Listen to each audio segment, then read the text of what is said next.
He cheated me out of my inheritance. He cheated me out of my mother's love. He cheated me out of my father's blessing.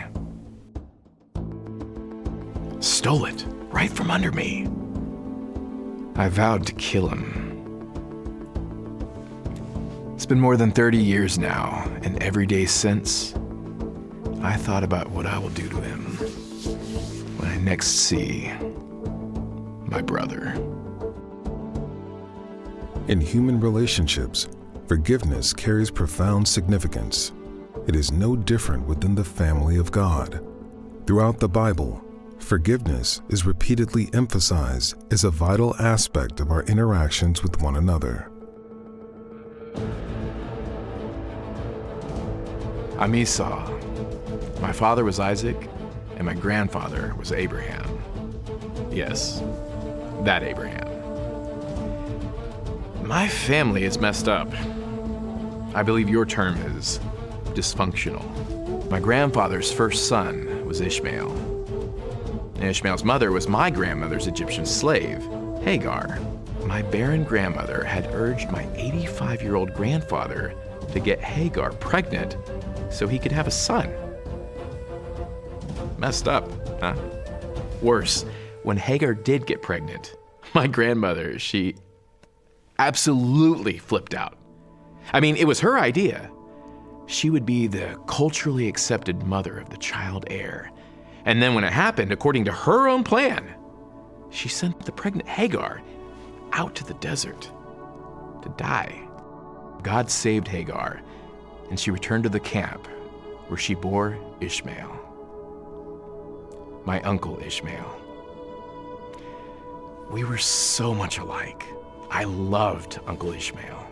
An angel prophesied that he would be a wild donkey of a man, and he would live in hostility toward his brothers.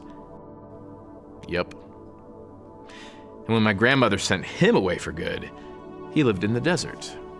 He became a famous archer. He had 12 sons who became tribal chiefs in the desert. He had one daughter who would become my third wife. Abraham was 100 years old, literally a century, when he and my grandmother had their only son, Isaac, my father. Isaac inherited nearly everything from Abraham, while my uncle Ishmael got little. My father married my mother, Rebecca, when he was 40 years old. And for the next 2 decades, Isaac and Rebecca were childless. Then, God answered their prayers. My mother got pregnant. It was a very difficult pregnancy, and my mother asked God what was going on. He told her that she would have twins who would become great nations. However, the older would serve the younger. I came out first.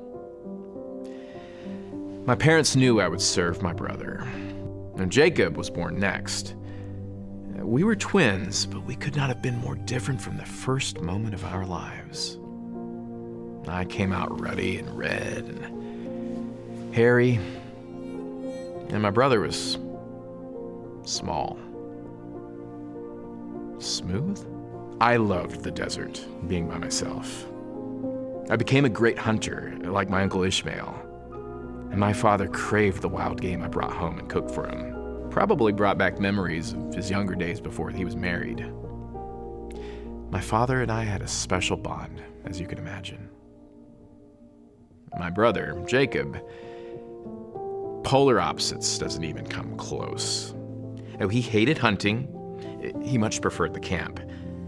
Now, he spent a lot of time with my mother and the other women. My mother pampered him.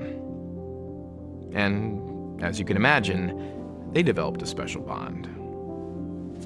No surprise where this is headed. You can see the dysfunction blossoming in our little family. I was young, and I came back from a long hunt. Hangry?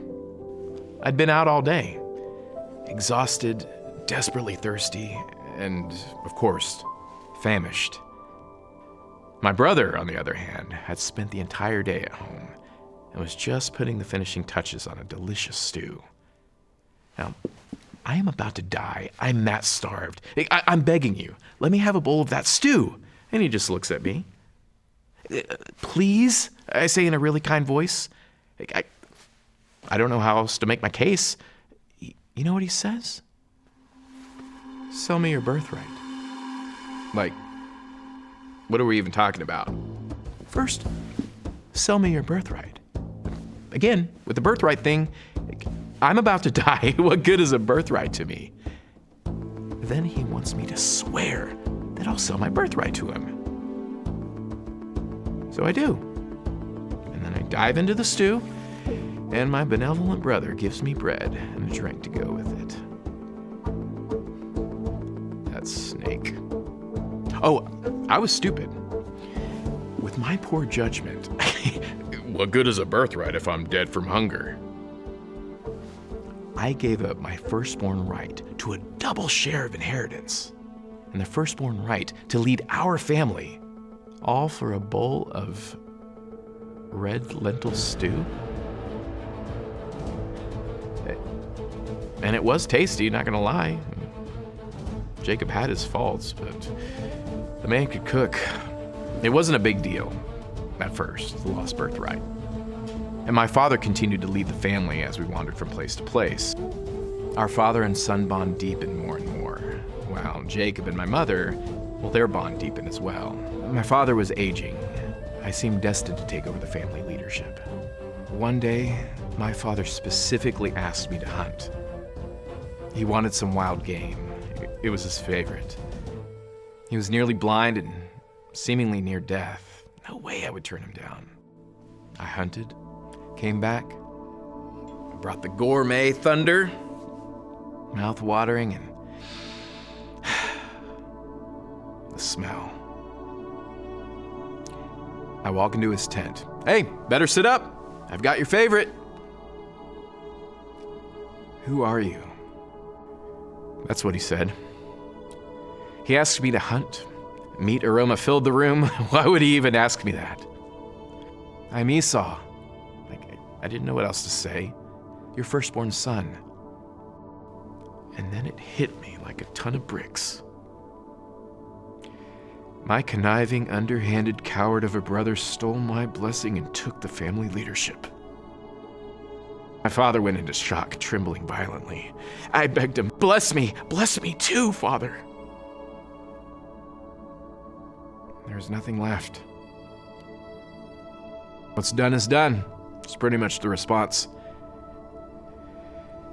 Jacob was given all of it. Everything. He was made to be my master. The Bible records that I lifted up my voice and wept aloud. Possessed by rage and a vengeance, and I wouldn't rest until I tore him limb from limb. Yeah. That. I'm not exaggerating, and I did not make it a secret. Veiled threat? Not remotely. My mother got wind of it all, hurried my brother away to safety with her own brother, my uncle Laban, and relatives to the north. And I left too, and went south to live with my uncle Ishmael. Over the years, my anger at Jacob never waned. It drove me. I was a fierce leader of desert tribes. The whole country was named after me. Edom. My people became the Edomites. We were wild and free, and I was happy. Except when I thought of Jacob and what he'd done to me. I was a man with a hidden disease, rotting from the inside. On one hunting trip together, Uncle Ishmael took me far into the desert. Over a campfire, he revealed something that changed my world. And the whole world. He was exactly like me, he said. I already know this, but there was more I didn't know. His brother had taken his blessing and inheritance. His culturally accepted mother loved his brother more than him. And his father allowed his culturally accepted mother to exile him. His anger at his brother and his culturally accepted mother became all-consuming. It turned into an obsession. Over time, he came to understand that God had a plan for him and a different plan for his brother. He learned that he could only fulfill his plan and be content in life if he trusted God and forgave his brother. He learned that people like his brother and culturally accepted mother were necessary elements in becoming who he was supposed to be. At long length, we discussed things like not annihilating all for the wrong of one, going beyond an eye for an eye, to get this, forgetting about the wrongs people do to you and doing good to them instead. Forgiveness. Forgiveness is a medicine, the antidote to your anger. And then he laughed. Oh, one other thing we have in common is this. The destiny of my family will be fulfilled through my brother's son. You. The destinies of your family will be fulfilled through your brother's son. Nephew?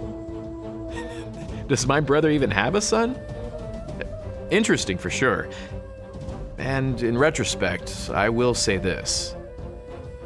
You never know how a forgiving spirit will spill onto others. Time went by, and my brother Jacob became rich.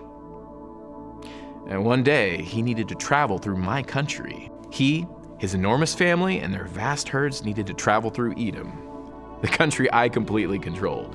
We bypassed all his bribes and herds and family he didn't care about and went directly to Jacob, my hated, wily coward of a brother. Now he approached me, bowing repeatedly, trying to keep distance between me and his favorite wife and favorite son. And I rode my wild stallion directly to him, spear in hand, jumped off the horse and sprinted to hand deliver my surprise. Brother, you are forgiven. You should have seen his face. I hugged him and wept. Seriously, his face. Who are all these people? I start to make conversation, and he was still so freaked out. He says, well, they are the children God has graciously given your servant. Your servant? I had completely forgiven him. He didn't believe me. I know he didn't believe me. He tried to give me all kinds of flocks and herds, and I told him I've got plenty. Keep them for yourself. He insisted. God had a plan for him and a plan for me. What he did was meant to harm me, but God meant it for good, to accomplish what was being accomplished. Brothers, evil-doing, hatred, a lifetime culminating within a few minutes before God, before me, my men, my brother, and every member of his family. The future of our families. The hope of trusting in God, good reversed from evil. The forgiveness of brothers. So many blessings. God will turn to good whatever is meant for evil. No matter what happens to you, forgiveness is the antidote. Jacob and his wife nearly collapsed with relief. But his young son stood tall, brave, listening intently. What is your name, boy? I called to him. Joseph. If my uncle Ishmael is right, the destiny of our family just may depend on my nephew, Joseph.